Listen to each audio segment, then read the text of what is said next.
The old Jefferson house on Willow Creek Road had never looked colder than it did that morning. The shutters rattled against the autumn wind, the paint peeled from the siding in strips like old skin, and the yard was littered with dead leaves that seemed to whisper whenever someone stepped through them. Michael Jefferson stood on the porch staring at the door, a brass key in his hand that suddenly felt heavier than iron. His father had been buried 3 days ago, yet the weight of his shadow still lingered everywhere, as though Samuel Jefferson's presence could not be extinguished by mere death. Behind Michael, his younger sister Laura adjusted her coat and muttered under her breath, "God, I hate this place." Their brother Daniel, tall and sharp-eyed, stood a few steps back with his arms crossed, trying not to show the nerves that played across his face. They hadn't all been in the same space for more than an hour in years, and even the funeral hadn't forced them to truly talk. Now, though, there was no avoiding it. The lawyer had told them to meet at the house to sort through the estate, and so here they were, staring at the home that had shaped, scarred, and suffocated them in different ways. "Well," Daniel said, impatient as always, "are we going to stand here all day, or open the damn door?" Michael swallowed hard and slid the key into the lock. The hinges groaned when the door opened, as if the house itself disapproved of their return. The scent hit them first: dust, old wood, and faintly of the pipe tobacco their father used to smoke in his study. It was like walking into a mausoleum built from memory. Laura pulled her scarf tighter. "Creepy as hell," she whispered. They moved through the house cautiously, each step echoing too loudly in rooms that felt frozen in time. The heavy furniture, the stern family portraits, the grandfather clock that ticked solemnly in the hallway. It was all exactly as it had been when they were children. The lawyer's instructions were simple: gather any personal effects, review documents in the study, and prepare the house for appraisal. But simple was never a word that had applied to anything involving their father. In the study, the three siblings stood around the massive oak desk that had once been the throne from which Samuel Jefferson ruled his family. His handwriting, bold and precise, was stacked in folders, and beside them was a leather-bound book unlike the rest. Michael noticed it immediately. It was larger than a diary but smaller than a ledger, the cover worn smooth from use. "What's that?" Laura asked, her eyes narrowing. Michael picked it up carefully, as though it might burn him. On the first page, in their father's unmistakable script, were the words, "The Record of Truth." A strange silence fell over the room. Daniel tried to brush it off. It's just one of his boring notes. He wrote everything down. Grocery lists, weather reports. He was obsessive. But when Michael flipped the page, the air shifted. The first entry wasn't about groceries or weather. It was about them. June 5th, 1998. "Michael lied to me today. He thought I wouldn't notice, but I did. He'll never be strong enough if he keeps choosing weakness over honesty." Michael felt his chest tighten. Laura leaned over his shoulder and scanned the words quickly. "Is that about us?" "Keep reading," Daniel said, though his tone was laced with unease. Michael turned the page. August 12th, 2001. "Laura is too soft. She hides behind kindness, but it's just fear in disguise. One day she'll be crushed by it." Laura recoiled as if the words had struck her across the face. Her eyes shone with fury, but beneath it was the old hurt, the kind they had all learned to bury. Daniel grabbed the book, flipping through with rough hands until his name appeared. October 3rd, 2003. "Daniel's arrogance will destroy him. He thinks he's clever, but he's reckless. He doesn't know how close he came to ruining everything with his stupidity." Daniel froze, the blood draining from his face. He slammed the book shut and threw it on the desk. "This is bullshit," he snapped. "It's just him being him. You know how he was. Always criticizing, always judging." But Michael couldn't look away from the book. He opened it again, his hands trembling as he turned more pages. Each entry was like a scalpel, cutting open old wounds. Their father had recorded their mistakes, their failures, their private shames, things they thought no one else knew. Fights, lies, betrayals, moments from childhood they had all long tried to forget. Why the hell would he write this? Laura whispered, her voice tight with emotion. Wasn't it enough to make us miserable in person? He had to memorialize it, too? Michael read on, until a particular line stopped him cold. February 14th, 2005. They think her death was an accident. But I know better. Someone in this house is responsible. One of them carries the guilt, whether they admit it or not. The words hung in the air like smoke. Laura's lips parted, her eyes wide with shock. Daniel shook his head furiously. No, no, that's not real. He's making it up. Mom's death, Michael said slowly, his throat dry. He's saying, one of us had something to do with it. Bullshit, Daniel barked. Absolute bullshit. He hated us, and now he's still trying to poison us even after he's gone. But Michael could see it in his brother's eyes, the flicker of doubt, the crack in the armor. Laura sank into a chair, her hands pressed to her mouth as though to keep herself from crying. What if it's true? She whispered. The clock in the hallway ticked louder, each sound like a hammer in their ears. The house felt smaller, darker, as though their father's ghost had pulled them into a game none of them wanted to play. Michael closed the book but kept it in his hands. He knew this was only the beginning. The record of truth had shattered the fragile truce between them, and the question it raised would not leave them alone. If their father was right, then one of them, Michael, Laura, or Daniel, was guilty of something far worse than resentment or lies. One of them had killed their mother. The silence in the study stretched too long, heavy and suffocating. Outside, branches scraped against the window like skeletal fingers, and the house seemed to lean in closer, listening.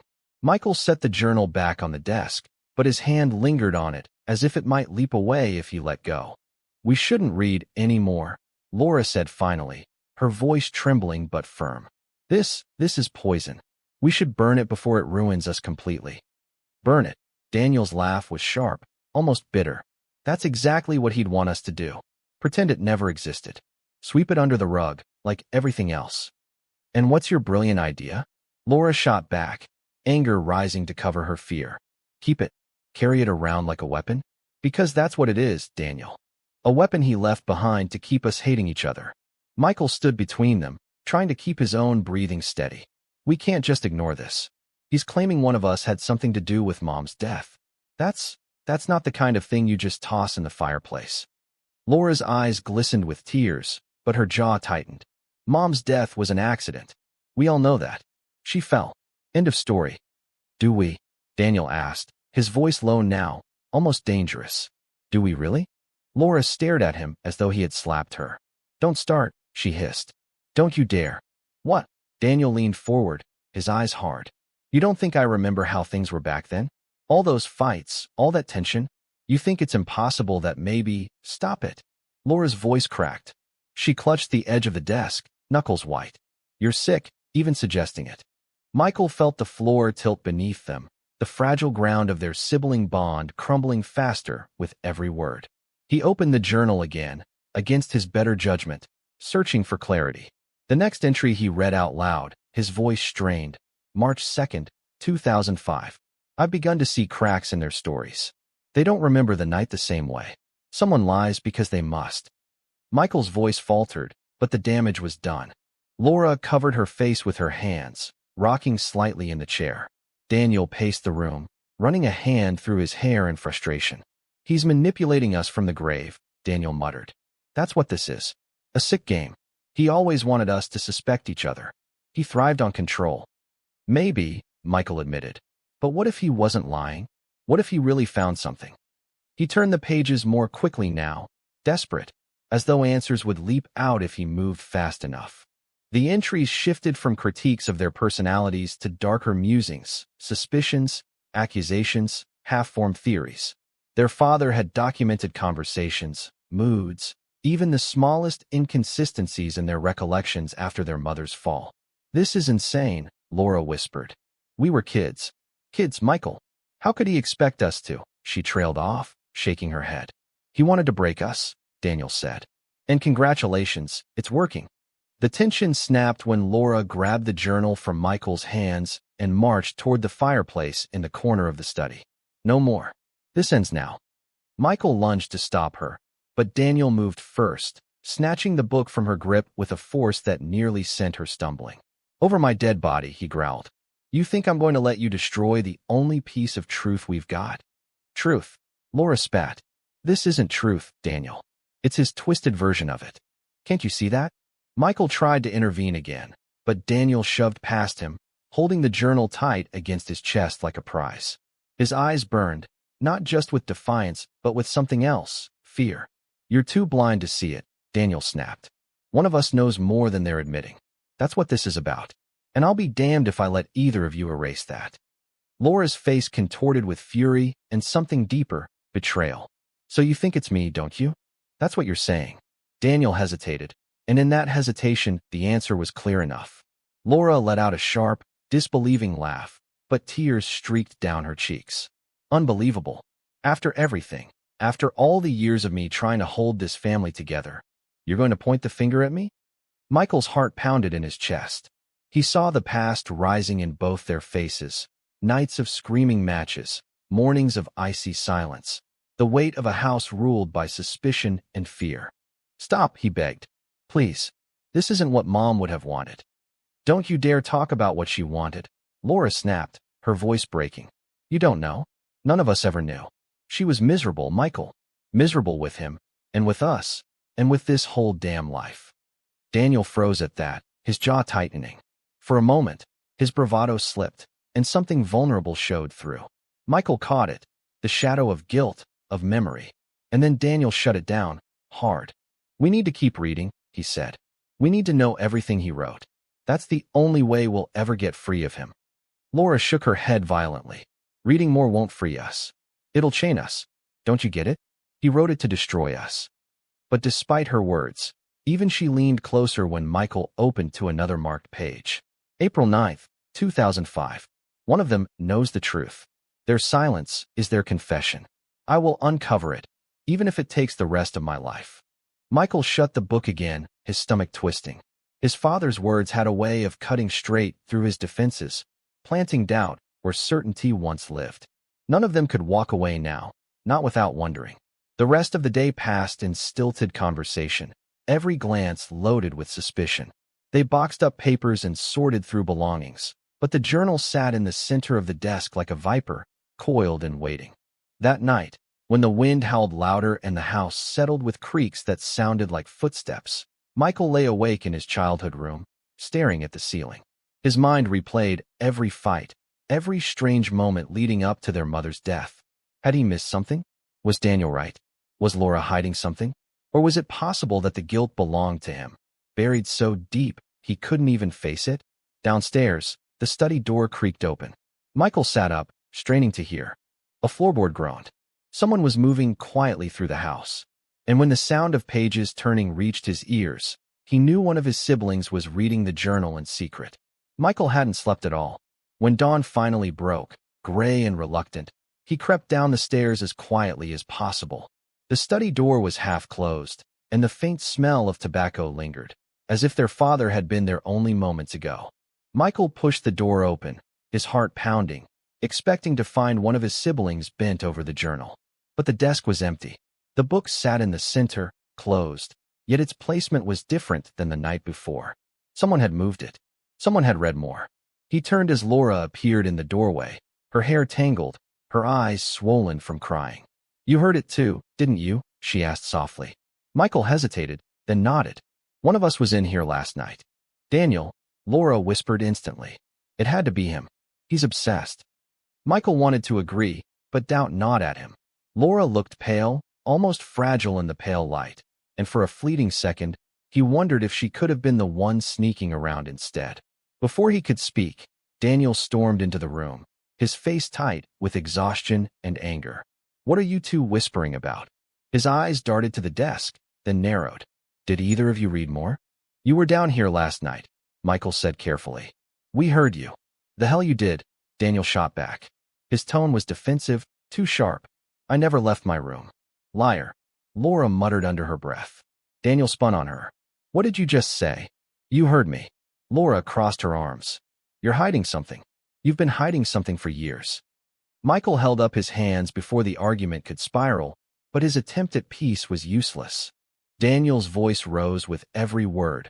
Laura's trembled but cut like glass, and the journal on the desk seemed to pulse between them, daring someone to open it again.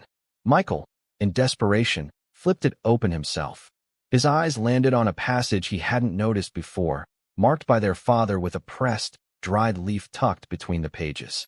June 17, 2006. I have started compiling the evidence. Conversations recorded, letters copied. If they ever doubt me, I'll have proof. They can deny their guilt, but they cannot deny what I've kept hidden. Michael's stomach dropped. Evidence, he murmured. He says he kept evidence. Laura leaned closer. Where? Daniel frowned. If it existed, where the hell would it be now? Michael scanned the shelves, the drawers, the room itself, as if expecting the walls to give up their secrets. And then he remembered something. The locked cabinet in the corner of the study, a place their father had always kept off limits. As children, they'd once tried to pry it open and been punished so harshly they never dared again. Michael's hands shook as he crouched before it now. The key, he said. He must have hidden it somewhere. Daniel cursed under his breath and began pulling books off the shelves, searching. Laura rifled through the desk drawers, her movements frantic.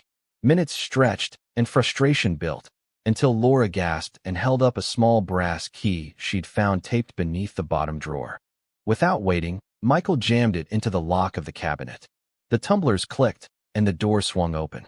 Inside were several manila envelopes, stacked neatly, each labeled in their father's handwriting. One for Michael, one for Laura, one for Daniel, and one unmarked. None of them spoke for a long moment. Laura's hands trembled as she reached for hers, but Daniel stopped her. Wait. We opened them together. Michael swallowed, then nodded. They gathered around the desk once more, the envelopes laid out like evidence in a trial. Slowly, they tore them open. Michael's envelope contained copies of old report cards, notes from teachers about lies he'd told, even a printed email from a college friend about money Michael had borrowed and never repaid. It was like their father had followed him everywhere, collecting failures. Laura's envelope was worse. Letters she'd written to an old boyfriend, private and desperate, exposing her loneliness. A copy of a medical record showing a pregnancy test result she had never told anyone about. Her face went white as she shuffled through them, and she pressed her hand over her mouth to keep from sobbing. Daniel's was the darkest of all, photographs. A card dented on one side. A blurred image of Daniel arguing with a man outside a bar. A police report that had been filed and later dismissed. Daniel's hands shook as he flipped through them, his anger boiling just beneath the surface. He spied on us, Laura whispered. He collected everything. Like we were criminals he was building a case against. No, Daniel said bitterly, his voice breaking. Worse, he wanted to own us. Even dead, he wants to own us. Michael sifted through the unmarked envelope. Unlike the others, it contained only one thing, a folded letter. He opened it slowly, his heart hammering. It was addressed not to them, but to the one who reads. The letter inside read, If you have found this, then you already know the truth lives here. Do not trust their faces, their words, their tears. Look deeper. You will find that the night she fell was not chance. It was choice, and one of them made it. Michael read it aloud, each word slicing the room in half. Laura staggered back, shaking her head. No, he's twisting everything. He's making us doubt. He's making us hate. Daniel slammed his fist on the desk, rattling the envelopes. Then which one of us is it? Which one of us made that choice? No one answered. They stood in the wreckage of their father's paranoia, surrounded by proof of how deeply he had infiltrated their lives. Yet Michael couldn't ignore the feeling that there was more, something missing, something unsaid. Later that afternoon, when Daniel stormed off to the yard to smoke and Laura locked herself in her old room, Michael sat alone in the study. He turned the journal to its last written page, searching for clarity. There, in uneven handwriting that looked rushed, he found a chilling final note. If I do not survive this, remember, the killer always circles back. Watch them. Watch carefully. They cannot help but return to the scene. Michael's breath caught. Their father hadn't just suspected them. He had believed someone might come for him too. And suddenly, for the first time, Michael wondered if Samuel Jefferson's death had really been as natural as they all assumed. By the third night in the old house, sleep had become a stranger. The Jefferson siblings moved like ghosts through the halls, avoiding one another as much as possible, each lost in their own storm of suspicion. The journal remained on the desk, its presence a constant reminder of their father's cold grip on their lives. Michael was the first to break the silence. Over dinner, a pitiful spread of takeout cartons left half-eaten, he said, We need to decide what to do. We can't stay here forever. This place, it's eating us alive. Daniel snorted, leaning back in his chair. Oh, sure. Just walk away. Pretend we didn't find the files, the letters, the accusations. Go home like nothing happened. His voice dripped with contempt. That's exactly what he counted on. Us running. Laura, who had barely touched her food, slammed her fork down. Stop pretending you care about the truth, Daniel. You just don't want your skeletons out in the open. My skeletons? Daniel leaned forward, his eyes glinting with fury. You're the one who had a secret pregnancy you never told anyone about. Don't act so righteous. Laura went pale. Her hand trembled, but she didn't back down. At least I didn't put a man in the hospital and lie about it to the police. The words hit like a gunshot. Michael pushed his plate away, his appetite gone. This isn't helping. We're doing exactly what he wanted, turning on each other. But the spiral had already begun. Daniel shoved his chair back, towering over Laura. You think you're better than me? You think you were his little angel? He hated you most of all. Shut up. Laura's voice cracked, and she stood, tears filling her eyes. You don't know anything about what I went through in this house. Then tell us. Daniel shouted. Tell us what you were hiding from him, from us, from Mom. The mention of their mother's name silenced them for a moment. Michael felt the air grow colder, as if the walls themselves leaned into here. Laura shook her head violently, refusing to speak. Daniel sneered and stormed out of the room, his footsteps echoing down the hallway. The slam of the front door rattled the windows. Michael reached out for Laura, but she pulled away. You don't understand, Michael, she whispered. You never did. You were always too good at pretending everything was fine. She fled upstairs, leaving him alone at the table with the suffocating weight of failure pressing on his chest. That night, a storm rolled in. Rain hammered the roof, thunder shook the walls, and somewhere outside, Daniel's truck engine roared as he peeled out of the driveway.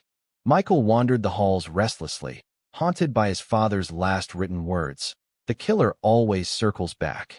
He didn't know what it meant, or who it accused, but it echoed in his skull with every flash of lightning. Near midnight, he found Laura in the study, sitting cross-legged on the floor, the journal open before her. Her face was streaked with tears. I had to know, she whispered when she saw him. I had to read more. He wrote things about me I can't believe. Things only I should have known. It's like he crawled inside my head. Michael knelt beside her. Laura, we can't let him keep poisoning us. He's dead. His words don't have power unless we give it to them. She shook her head, clutching the pages. You don't get it. Some of it's true. I hated her, Michael. I hated Mom sometimes. The way she stayed, the way she let him rule everything. I wanted out so badly. Her confession struck him like ice water. He wanted to tell her it didn't mean anything, that anger and hate didn't make her guilty. But doubt crept in again, whispering, what if she had wanted out so badly she'd done something? Before he could answer, the front door slammed again. Heavy footsteps entered the house, uneven and urgent. Michael froze, his heart leaping into his throat. Daniel's voice bellowed from the hall, hoarse and unsteady. Where are you? Where the hell are you? Laura scrambled to her feet, the journal clutched against her chest. Michael moved to the doorway just as Daniel staggered into view. He reeked of whiskey, his shirt plastered to his skin from the rain. His eyes were wild. You, he slurred, pointing at Laura. You think you can hide from me? From him? I know what you did. Daniel, stop. Michael stepped between them, but Daniel shoved him aside, nearly sending him crashing into the wall. Tell him. Daniel shouted at Laura. Tell Michael the truth. Tell him how you pushed her, how you stood at the top of the stairs, and no. Laura screamed, the word torn from her throat. That's not what happened. Then what did? Daniel demanded, his face inches from hers. What did you do that night, Laura? She shook her head, sobbing. I don't know. I don't remember. The raw anguish in her voice made Michael's stomach twist.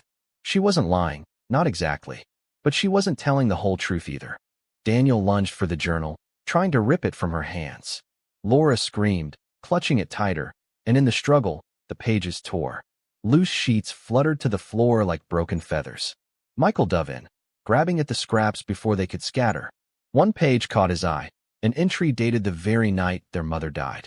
The ink was smudged, the handwriting hurried. I saw her on the stairs. She wasn't alone. A shadow moved behind her. I heard the word enough before she fell. Michael's breath hitched. He saw something, he whispered. He saw someone. Daniel froze, staring at the page. Laura's sobs filled the silence. Lightning flashed, illuminating all three of them huddled in the wreckage of their father's secrets. For a long moment, no one spoke.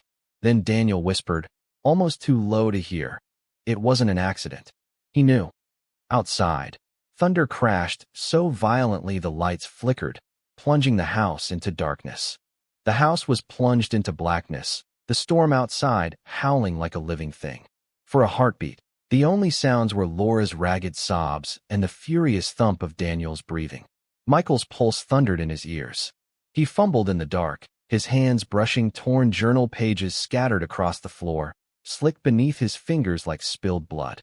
"Don't move," he said, his voice tight with fear. "Everyone just stay still."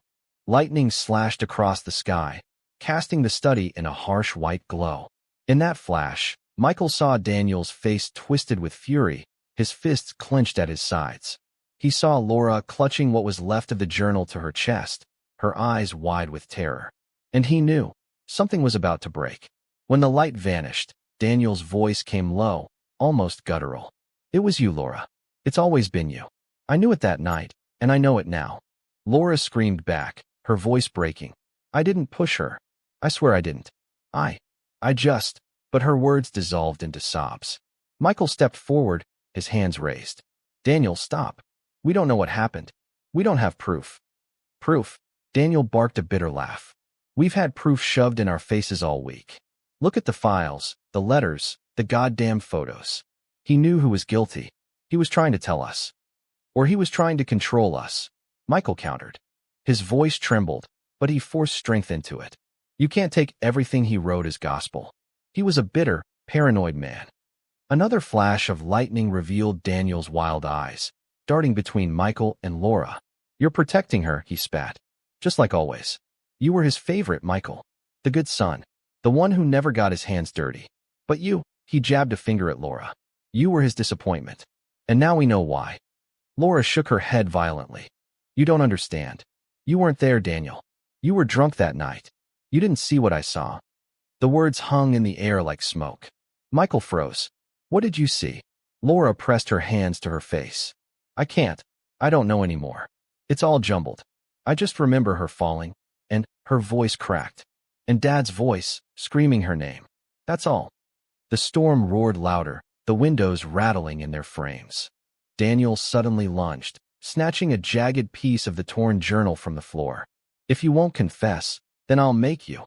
His movements were frantic, desperate, as if violence could carve out the truth. Michael leapt between them, shoving Daniel back. The two collided against the desk, sending envelopes and papers crashing to the floor. Michael wrestled with his brother, his arms straining as Daniel tried to break free. "You're blind," Daniel roared. "She killed her. She's been lying all these years. And what if you're wrong?" Michael shouted, his voice raw. "What if you've been wrong all along?" For a moment, Daniel stilled. His grip loosened just enough for Michael to shove him back. Breathing hard, Michael staggered to his feet. "This ends now. We can't keep tearing each other apart because of him. He wanted this, don't you see? He wanted us to destroy each other after he was gone." But Daniel's eyes burned with obsession. "No. He wanted us to find the truth. And I won't stop until I have it." He turned suddenly toward Laura, who backed away until her shoulders hit the wall. Her breath came in shallow gasps. "Daniel, please," she begged. "I didn't do it. I swear to you I didn't." Michael's chest heaved. He knew he had only seconds to act before Daniel snapped completely. The storm seemed to hold its breath with him. Then, as if fate had chosen the moment, the power surged back. The lights blazed on, revealing the wreckage of the room. Torn pages strewn across the carpet, envelopes ripped apart, secrets spilled like guts. And there, amid the chaos, Michael's eyes fell on something they had all missed. One page, tucked beneath the desk, half hidden by a fallen book. He bent down, snatched it up, and read the words scrawled across it. His breath caught. It wasn't her. It wasn't Laura. It was the boy, the one with the bottle on his breath. I saw him stumble, reach out. He didn't mean to, but she fell. Michael's hands shook as he held the page up. "It wasn't Laura," he said, his voice trembling. "It was you, Daniel. He wrote it down. He saw you." Silence slammed into the room, heavier than thunder. Daniel's face went slack, the color draining from it. "No," he whispered. "That's not true. I didn't." Laura's sobs quieted, replaced by a stunned, hollow silence. She stared at her brother, her lips parting as if to speak, but no words came. Michael stepped closer, holding out the page like a verdict. "You were drunk. You didn't even remember. But he did. He saw you." Daniel staggered back, shaking his head violently. "No. He hated me. He would have said anything to." His voice broke, and for the first time, Michael saw not rage but terror in his brother's eyes. The storm outside began to fade, the thunder rolling into the distance, leaving only the suffocating quiet of the house. Laura whispered, her voice barely audible. "It was you. All these years, it was you." Daniel's chest rose and fell rapidly. He looked between them, desperation clawing across his face. "It was an accident. You have to believe me. I didn't mean." His words dissolved into a choked sob. Michael lowered the page slowly, his heart aching. Maybe it was an accident, but it killed her, and it destroyed all of us. The truth lay bare between them, raw and merciless. For years, suspicion had poisoned their family, and now the answer had been dragged into the light. But instead of relief, only devastation remained. Daniel sank to his knees, his hands covering his face. Laura turned away, pressing herself against the wall as if she could vanish into it. Michael stood frozen, the page trembling in his hand. The storm had passed, but the house felt darker than ever. And as the silence deepened, one thought echoed in Michael's mind. Even with the truth uncovered, nothing would ever be whole again. The storm had blown itself out by morning, leaving behind a sky the color of ash and a heavy silence that pressed down on the Jefferson house like a judgment. Michael had not slept. He sat slumped in the study chair, the torn fragments of the journal spread across the desk like the aftermath of a crime scene. His hands ached from clutching that single damning page for hours, as if letting it go would erase the truth it carried. Daniel was upstairs, locked in the old bedroom they used to share as boys. After his breakdown in the study, he hadn't said another word. He had simply staggered up the stairs, his shoulders hunched, his face hollow, leaving behind the wreck of his denial. Laura had retreated into the guest room, her sobs carrying through the thin walls until exhaustion silenced her. Now the house was a mausoleum, every creak of the floorboards sounding like a reminder of all they had lost. Michael forced himself to move. He gathered the torn pages carefully, smoothing them out, trying to fit them back together like a puzzle. But the more he tried, the clearer it became. The journal wasn't just a record of their father's suspicions. It was a weapon he had crafted, meant to cut them open, to pit them against one another long after he was gone. And yet, buried in that venom, the truth had surfaced. Their mother's death had not been an accident of chance. It had been an accident of neglect, of drunken recklessness. Daniel had caused it, whether he remembered or not. The floor creaked behind him. Laura appeared in the doorway, her hair disheveled, her eyes swollen. She looked smaller than he had ever seen her. "Did you sleep?" she asked softly. Michael shook his head. "Couldn't." She stepped into the room, her gaze flicking over the chaos on the desk. "So it's true," she whispered. "It was him." Michael's throat tightened. "Yes." Laura wrapped her arms around herself. "I hated myself for so long. I thought maybe it was me, that I'd wanted her gone so badly I'd somehow willed it to happen. I thought if I told anyone, they'd see it in my face, that I was guilty." Her voice cracked. "All those years I kept it buried. It ate me alive." Michael rose and went to her, placing a tentative hand on her shoulder. "It wasn't you, Laura. None of this was your fault." She looked up at him, her eyes hollow. "Then what do we do now? Do we tell the truth?" The question hung in the air like a blade. Michael thought of Daniel upstairs, his older brother, once so strong and invincible, now crumbling under the weight of what he had done. He thought of their father, whose final words had been less about truth and more about control. And he thought of their mother, who had deserved better than this legacy of silence and rage. "I don't know," Michael admitted. "If we tell, it destroys him. If we don't, it destroys us." Before Laura could answer, footsteps creaked on the stairs. Daniel appeared, pale and unshaven, his hands trembling. He looked at them like a man facing his execution. "I heard you," he said hoarsely. "You're right. It was me." He swallowed hard, his voice breaking. "I was drunk. I remember now. I grabbed her arm when she was walking away. I didn't mean to hurt her. I didn't want her to leave me. And then she was gone. Just like that. Laura recoiled, her face twisting with horror and pity all at once. You let us suffer for years, she said, her voice trembling. You let us believe it was us, that we were broken. Daniel's eyes filled with tears. I didn't remember. I swear I didn't. And when I started to doubt, I told myself it couldn't be true. I couldn't carry it. His knees buckled, and he sank to the floor. But I'll carry it now. I'll go to the police. I'll tell them everything. Maybe it's too late, but it's all I have left to give. Michael stared at him, torn between relief and despair. It was manslaughter at best, Daniel. Drunken negligence. You'll go to prison. Daniel nodded, a broken smile twisting his lips. Maybe that's where I belong. Laura turned away, pressing her fists to her mouth as if to stifle a scream. Michael closed his eyes.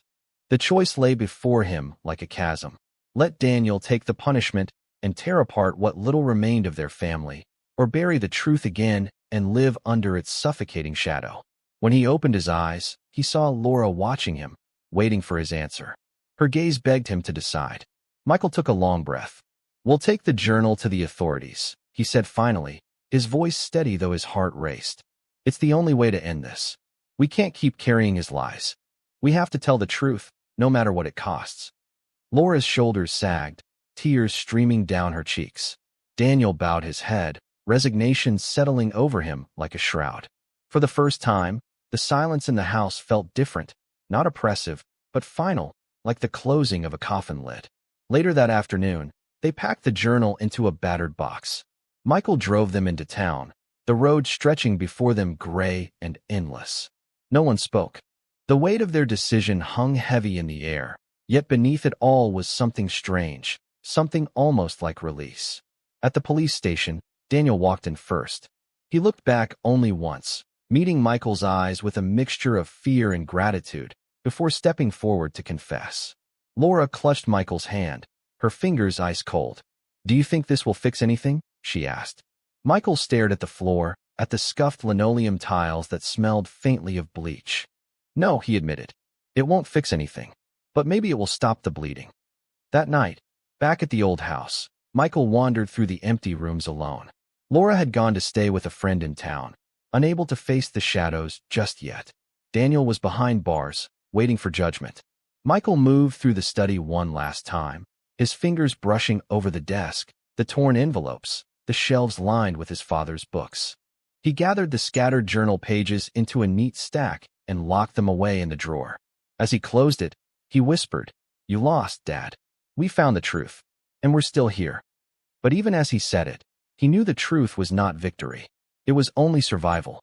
The house groaned in the night, settling deeper into its foundation, and Michael understood that their scars would never fully heal. Some wounds, once cut open, bleed forever. He turned out the light and left the house behind, the silence swallowing his footsteps.